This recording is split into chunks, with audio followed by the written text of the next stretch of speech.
in his third year. This year, his 7th year overall, 245 wins as a Pacers head coach, 900 total. And the Pacers, wearing the blue uniforms, have the ball to start.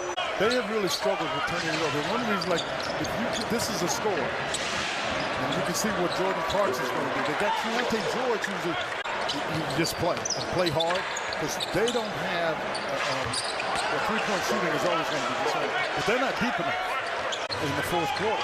Pacers scored the game's first 7. Utah has answered with 9 straight. Clarkson makes it 12 straight. 21 field goals through the first 7 games, 51 points. Toppin blocked it, but got a piece of his arm. Nearly as good as a ball handler or a point guard, but he's a scorer in the league, and he's the guy that they have to have going. They come in with Kelly Olynyk, who's slow-footed, high IQ. Stumbling is Clarkson, but he gets the ball back. Shot clock at 10. Nice job. They're forcing left. Boy, I mean, I don't know if he's had the kind of consistency he thinks he should have. He traveled. No question. He traveled. He was trying to slow walk it. It's a 7-point early lead for the Jazz.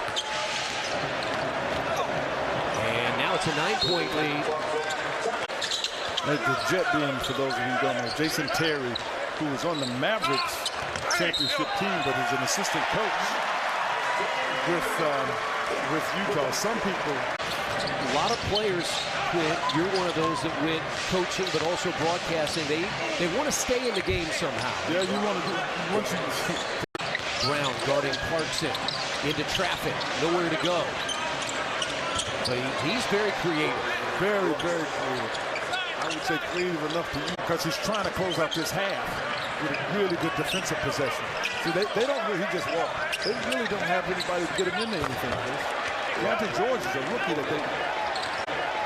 that really is a guy that they're counting on to get him into something. They don't get to Clarkson. And Clarkson the foul. Pretty quick moving first half. I'm telling you, I said that at the end of the first quarter, I said, man, that went fast. This is definitely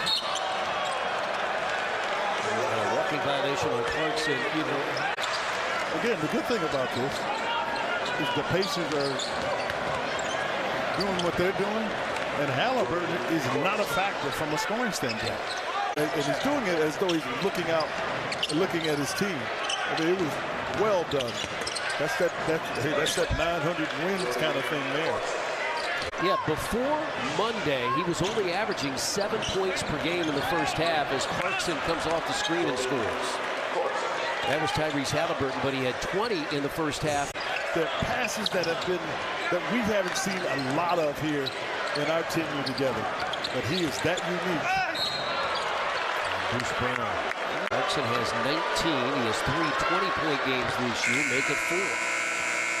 That's the opportunity for Toppin. That when you get in from New York, you can see the kind of opportunity you have in terms of his growth. You don't need Ron Boone, who both do radio and television, respectively. And they said that's really the difference. People are waiting to play against them when they did. Last year, they didn't think they were that good. Next thing you know, they beat. It's good because Miles is in there. Markkanen fouled. If that is behind the line, which I think it is, it's 3. Pacers at game 4 of a 5-game homestand. They've got another 5-game homestand later in the year. Mathurin had it swiped away. They're 8 of 19 from 3-point range, 5 straight points. And Halliburton counted foul. Markkanen got him. Tyrese was scoreless in the first half. It's go time. At least from a scoring standpoint. No, I think that's part of what he does. Okay, I guess the blessings that I've had is that I've known him since he got into the league, and just to watch the way he's matured, and all of us have to mature, but he's changed the way he is managed. That's all right. I think you've got to bring a little mean to the game. Pacers would like to get this lead. And there's Clarkson. They just cannot get it past 7. 3:02 to play in the third. A year ago, Utah won both games against Indiana, 139-119 in Salt Lake City, and 123-117 here in Indiana. Here's a three. It's off. No good by Halliburton. Yeah, Chris, but you don't want to give up the San Antonio beating by not getting it done here. Taken away by Nembhard. You see, that's who they put. Since late third quarter when Utah led 98-95, the Pacers on a 21-6 run.